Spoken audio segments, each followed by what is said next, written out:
Yo, what's up? Welcome po sa aking channel. Long time no see. It's me, Papa Jem. Ito po, no, gagawin po natin ng reaction video. Nagulat din po ako dito dahil po, kung di nyo po alam, no, I'm a long time supporter ng SB19. Isa rin po akong 18. Ako po si Papa Jem. At welcome po sa aking channel dito po sa Tito J Channel. Gagawin po natin ng reaction video. Ito pong nakakagulat, no, na nilabas ng SB19 official. Paano ba higitan ang sagad na? Curious po ako dito at malamang ito po ay comeback po nila, maaring EP o whatever. Kasi po medyo matagal-tagal na rin po nung huling labas po nila ng pagtatag. Gawan po natin ng reaction to dahil alam nyo na po pa naglabas po ng mga gantong mga video ang SB19 sobrang pasabog talagang nagte-trending dahil ibang klase gumawa ang SB19. Tahimik lang po ako nakasubaybay po, no, sa Mahalima. Alam ko po lahat ng issue, sa issue ni Ato, sa issue ni Abra. Sobrang ingay po talaga ng issue ngayon, no, at talaga pong pinupukol po ang hitik na bungang SB19, no. Real talk po 'yan. Ganoon po talaga. Sa mga 18 po ay medyo kumalma po tayo. Ako na po magsasabi, no. Nasa hip hop din po tayo dahil ako po ay isang music producer, beatmaker, naglabas na rin po kami ng mga tracks. Syempre naglabas na rin po ako ng mga beats. Medyo magulo po talaga sa hip hop. Ganun po, no. Uunahan ko na po kayo. Malamang kayo nasaktan po kayo sa mga sinabi po ni Abra. Pero sabihin ko po sa inyo, ganun po talaga sa hip hop. Ang hip hop po talaga ay talagang dudumugin ka muna, no, dudurugin ka muna yan bago ka ma-accept. From head to toe, talagang gaganunin ka talaga. Alam ko po lahat po ng issue kay Josh Cullen, yung siya po yung nanalo. Siyempre, yung mga totoong hip-hop heads talaga yun. Nasa loob talaga ng hip-hop ng Pilipinas ay nag-react. No? Alam ko po lahat yun. Pero gagawa na lang po natin yan ng reaction video, lahat po yan kapag po napagtripan po natin gawin. No? Pero kung di naman po, alam nyo na po ang saloobin ko dyan na siyempre nakasuporta po tayo sa SB19. Bagamat tayo po ay isang hip-hop, nasa hip-hop din po tayo, pero hindi po tayo papayag na basta ganun lang po ang Mahalima. Kasi po talaga pong todo po ang suporta natin din sa SB19. Simulan na po natin to. Curious po ako dito, paano ba higitan ang sagad na? Let's do this. Uy, ano na, watawat, no? What yung tugtog doon, teneng, parang gano'n, no? Tama ba ako? Ulitin natin. Tama, what nga, what?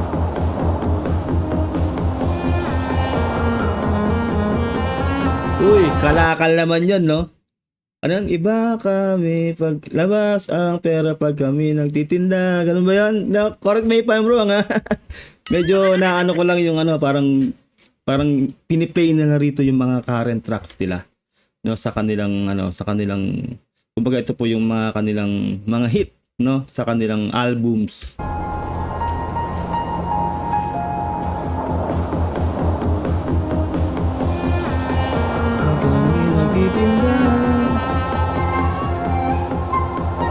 Uy, what's this?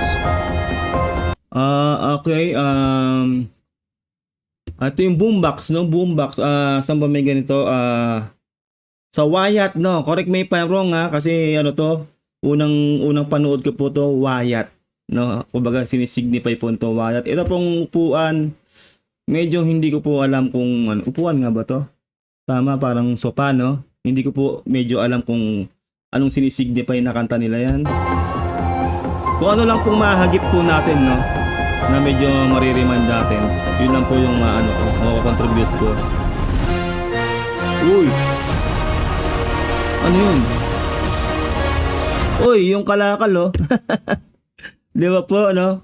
Medyo ano nyo na lang, i-zoom nyo na lang, no? Ito yung sa Kalakal music video nila. Ang galing talagang ini-incorporate nila lahat ng mga involved doon sa kanilang mga music video at sa kanilang mga kanta. Ang galing noon. Ito po, hindi ko po alam to. So, ano to? Ano ba to? Buwan ba to? O whatever. Check natin.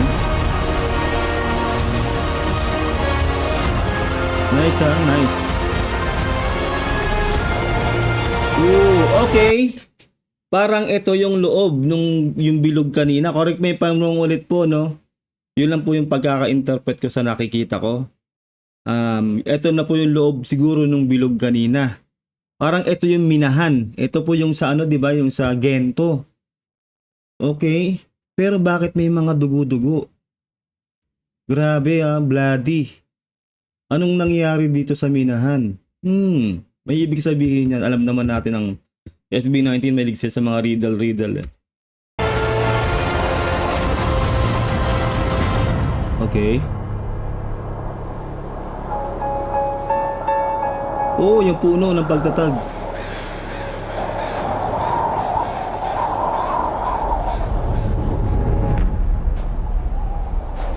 So, apple siya. Sino to?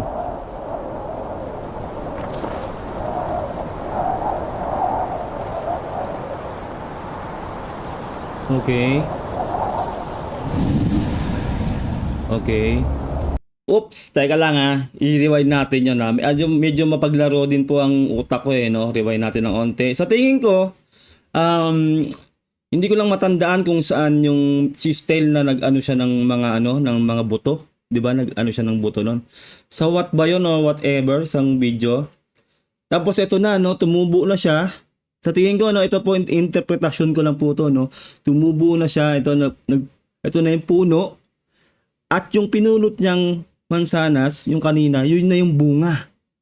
Ngayon ang interpretasyon ko po, diretso natin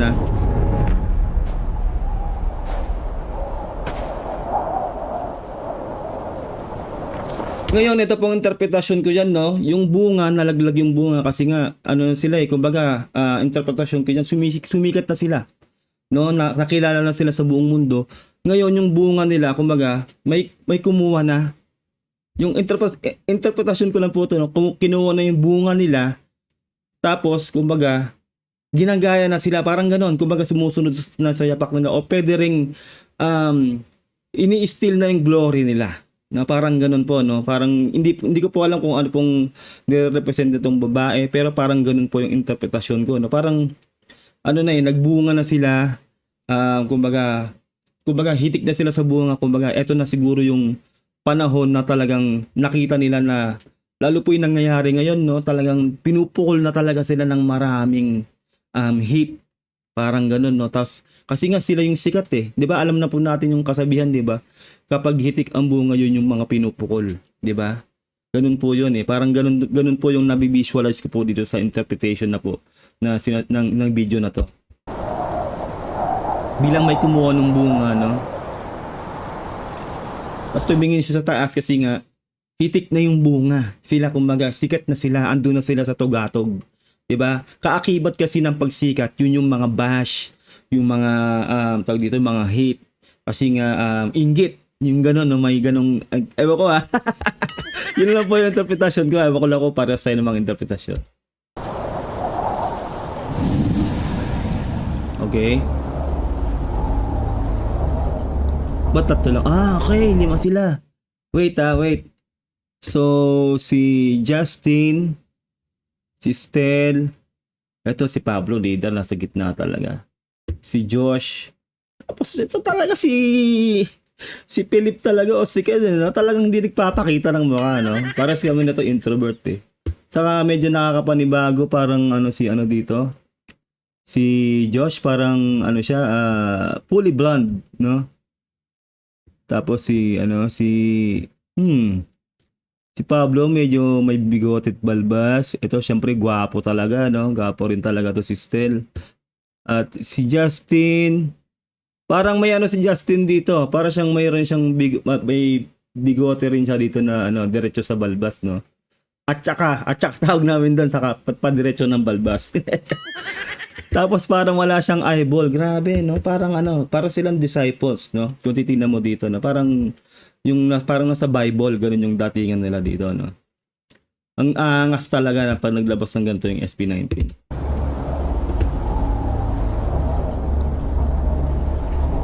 Kumbaga iiwan na nila yung pagtatag, Paalis na sila 'Di ba? Yun yung puno ng pagtatag. Paalis na sila. Kumbaga panibagong journey na, yung kanilang pupuntahan. No, hula ko lang, no, hula ko baka ano to, panibagong EP. Kasi ganyan din yung mga nakaraang album nila, may ganito rin silang snippet din sila, di ba? Angas talaga. Bakit? Okay.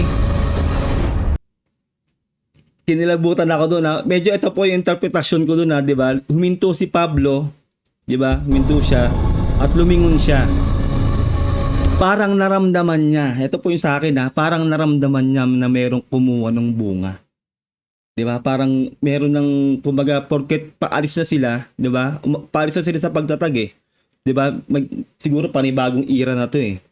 No, ganito po yung interpretasyon ko, no. Nakita niya na may kumuha ng bunga. May nananamantala na kumuha ng bunga, no, nung apple. Kumbaga yung fruit of their labor. Yung alam niyo na yun, 'di ba? Yung ibig sabihin, may kumukuha nun ng hindi naghihirap, kumbaga.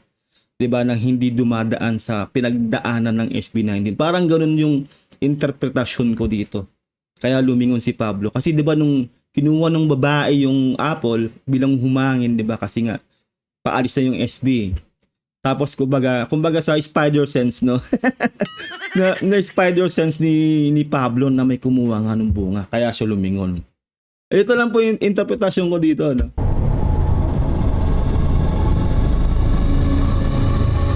Grabe. Okay. New EP to, new EP. Okay, simula at wakas. Simula at wakas. Ito ba yung pangalan ng album? Saka yung logo, no, kakaiba. Parang yung sa Mortal Kombat. Sabi ko nang haba, grabe. Tama nga ako. No? February 28 single release. April 25 EP release. Sabi na, palakpakan natin ng SB19. At meron pa na silang tour, no, May 31 tour kick-off. Grabe, palakpakan natin. Iba talaga pag naglabas ang SB19, no? Kaya kaya parami ang sumusuporta sa SB19 dahil lahat po ng nilalabas nila, kahit yung mga gantong snippets pa lang, sobrang high quality talaga. Talagang meron pang riddle na mapapaisip ka. Talagang kung ano-ano maiisip mo sa mga ibig sabihin ng mga pinapakita nila, no? Okay. Yun na nga, EP, no? Ulitin natin, ha? Namnamin natin kasi first, unang panood ko po to, malamang kayo napanood nyo na. Pero grabe, no, grabe. Ayun, ang daming mga hindi ko na nagets yun eh. Yung lumipad yung Diaryo siguro, dun nga sa yun. Yung kay Pablo ba yung binuksan niya, di ba? Tapos yung watawat sa wat.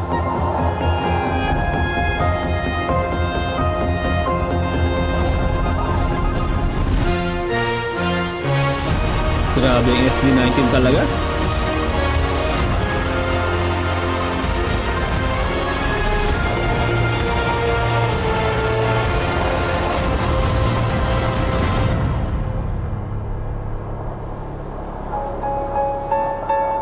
Grabe yung visuals, oh. Napakatindi.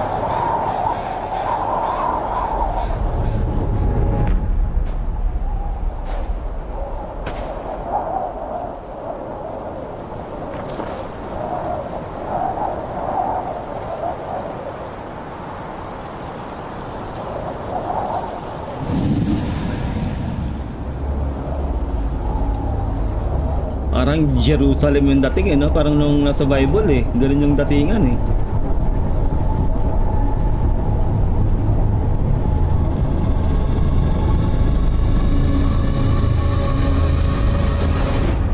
Grabe, oh. Napakaangas. Andun talaga yung apple, no? Kumbaga, yun nga, ito yung interpretasyon ko, no? Kumbaga nagbunga na talaga. Ito na. Nagbunga na sila. Ito ilang interpretation ko, no. Nagbunga na ang ng SB19. Kaya ito na nga, kumbaga hitik na sila sa bunga kaya pinupukol na sila. no, parang ganun. Iba-iba po tayong interpretasyon na ito, yun lang po yung sa akin kasi po may sarili din po kayong interpretasyon. Ewan ko kung ilan sa inyo magkakaparehas sa ng interpretasyon, no, pero yun lang sa akin. Simula at wakas pala, pangalan ng EP nila. Ang galing, grabe. Ay nako, SB19, napakahusay nyo. Ayun lang po, no, grabe, nakaka-excite to. Abangan na lang po natin ang kanilang single release sa February 28. Siyempre yung EP release nila sa April 25 at yung tour nila sa May 31. Maraming salamat po sa mga 18 na maniligaw po dito sa aking channel. Sa mga hindi po nakakilala sa akin, ako po si Papa Jem. Isa rin po akong 18. Yun. Sana nagustuhan nyo ang ating reaction video dito sa Paano Ba Higitan ang Sagad Na. Yung title pa lang po na yun, ano, parang may ibig sabihin din yun. Iba-iba po ang interpretasyon natin. Basta nailahad ko na po ang aking interpretasyon. Tahimik lang po tayong sumusuporta sa SB19. Alam ko po lahat ng issue. Kaya yun. Kung mapagtripan natin gawa ng reaction video yung mga diss tracks ngayon, gagawan natin yan pag napagtripan natin. Pag hindi naman po ay hayaan na po natin sila. Pero yun nga po, no, suportahan natin ang SB19, lalo dito may palabas silang EP na Simula at Wakas. Ingat po kayo lahat, huwag niyo kalilimutan na mag-subscribe. God bless and peace out. Bye.